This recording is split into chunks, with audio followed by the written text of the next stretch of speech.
they said to you about used the word resist, what was your understanding at the time of resisting, and did you think that was an accurate description of what you were doing?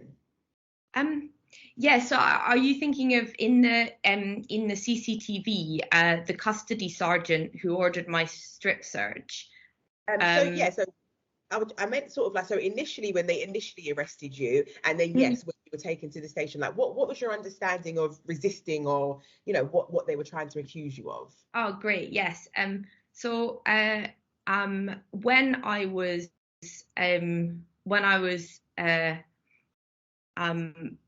arrested, I went limp as a form of passive resistance. So it's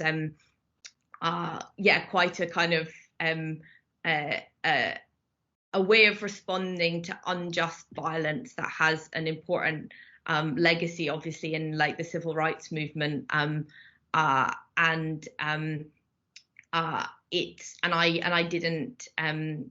didn't comply in giving my details because what they were doing I thought was completely wrong and unjust, and there's a kind of illusion of consent that is produced when people are just very understandably too scared of the consequences of saying no, so then they say yes, and then that looks like consent. But we know if we're talking about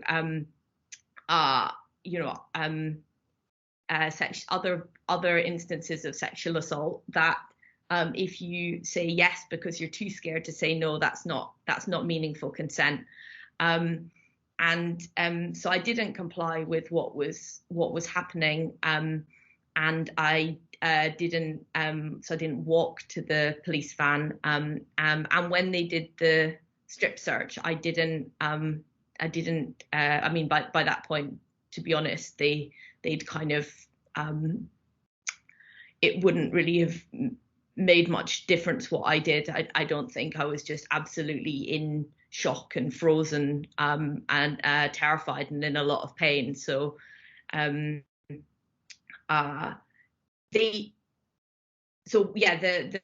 custody sergeant who ordered the strip search, he claimed in the a tribunal for where he was supposedly being facing a kind of charge of gross misconduct, but actually wasn't questioned at all. I was grilled for hours and he wasn't asked a single question.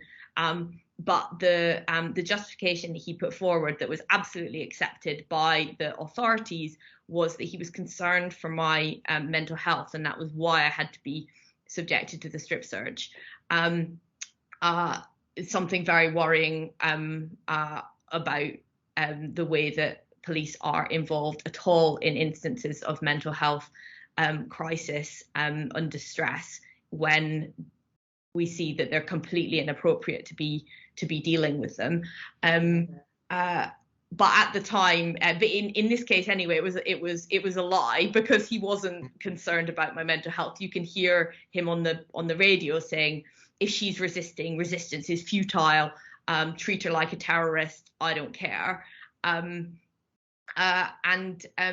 think it is really a standard tactic that the police use to legitimize their violence, is to take absolutely anything that somebody does, even just in instinctive self-preservation, as a justification for an escalation of violence against them. We have to be really, if you kind of say, well, they were resisting, so they were asking for it, which I think is an attitude that I've encountered many times. You have to think about how that basically gives the police impunity to do anything they want, no matter how unjust, because if saying at a certain point, no, this is not okay, I'm not going to go along with it, then means you're asking for it, well, then there's nothing to hold them back.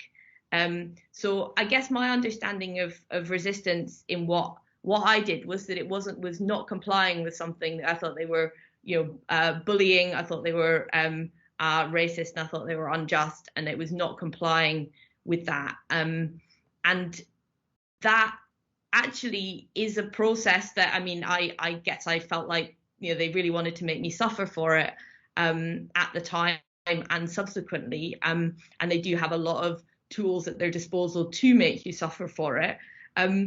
But it does kind of make visible something that would otherwise be hidden in that situation, which is that it's not consensual and it is a violent encounter. And if people are complying out of fear, then that's still a violent encounter. So I think resistance, I wouldn't tell anyone else what to do when faced with the police, because it's a really scary thing, and people are in all kinds of different situations. But I do think that there's resistance has, and non-compliance has, the kind of potential to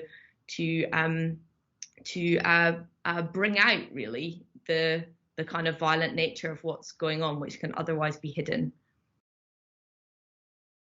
Thank you. Yeah, I mean, I totally agree with what you're saying. And I think out of what you just said, what stands out for me is that they sort of justified your behaviour, their behaviour towards you by saying they were concerned about your mental health. Now, as you said, that was an absolute lie. But what if you were actually experiencing a mental health crisis, or you did have an issue with your mental health? Yeah. In no way would that have helped you, or it wouldn't have protected you. So the fact that they can even say that just goes to show you the thought process and the way that, like you said, they treat different people differently. Yeah, very shocking. And again, I'm really sorry that you had to experience that. Thank you. Grace, over to you.